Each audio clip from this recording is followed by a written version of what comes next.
You're stuck, not in a physical sense. You can still move, you can still function.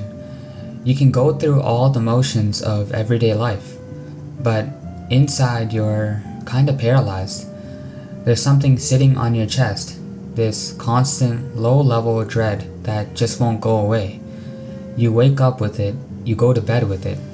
It's always there, humming in the background of your life. And you keep telling yourself the same thing. I just need to figure this out first. I just need to be ready. But ready for what? The truth is, you already know what you need to do. You've always known. The anxiety isn't coming from the unknown. It's coming from the fact that you're not doing what you know you should. Anxiety isn't the problem. Inaction is. We treat anxiety like it's something to eliminate, something to manage, something to medicate away. But what if anxiety isn't a disorder to fix? What if it's a signal? A warning that you're living below your potential? Anxiety doesn't appear when you're taking action. It appears when you're avoiding it. There's a version of you that exists in your mind right now. The person you know you could become. More confident, more successful, more fulfilled. And then there's the version of you that exists right now. The gap between these two versions, that's where anxiety lives. Every day you don't take action, that gap gets wider. And the wider it gets, the louder anxiety becomes. It's not whispering anymore, it's practically screaming. Because deep down, you know you're capable of more. You know you're settling. You know you're playing too small. And that knowing, that's what's eating you alive. We always say, I'll start when I'm feeling ready. And truthfully, you're not waiting for the right moment. You're waiting for a moment when you feel no fear. And that moment, it doesn't exist. Every successful person you admire felt the same anxiety you feel right now. The difference? They moved anyway. Because here's the truth. You will never feel ready. You will never have all the answers. You will never have perfect clarity. But you can still move. Let me tell you what happens when you wait. You wake up one day and realize a year has passed, then 5 years, then 10, and you're still in the same place, still stuck, still anxious, still thinking about what you could have done. The person you could have become, they're gone. Not because you failed, but because you never tried. And that's the real tragedy. Not the failure, the absence of trying. You don't get to see what you're capable of. You don't get to discover your full potential.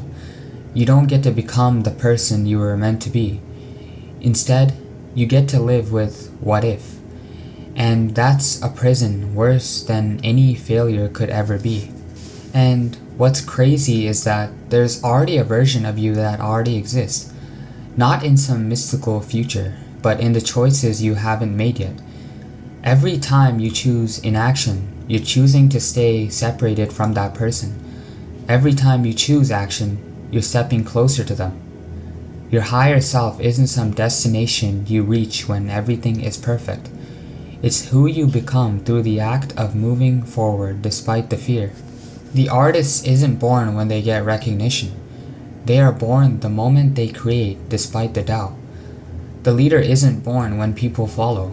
They are born the moment they decide to lead themselves. You don't become your higher self by waiting. You become your higher self by acting. And oftentimes we wait for the perfect conditions to start.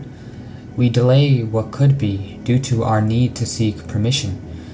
And that permission you're looking for, you have to give it to yourself. And here's the uncomfortable part. The moment you give yourself permission to act, you also have to accept that you might fail. You could look stupid, you could be wrong, or you could fail entirely, but at least you'll be moving. And that movement, even if it's imperfect or messy, it's infinitely better than just standing. And even after you watch this video, you have two paths in front of you.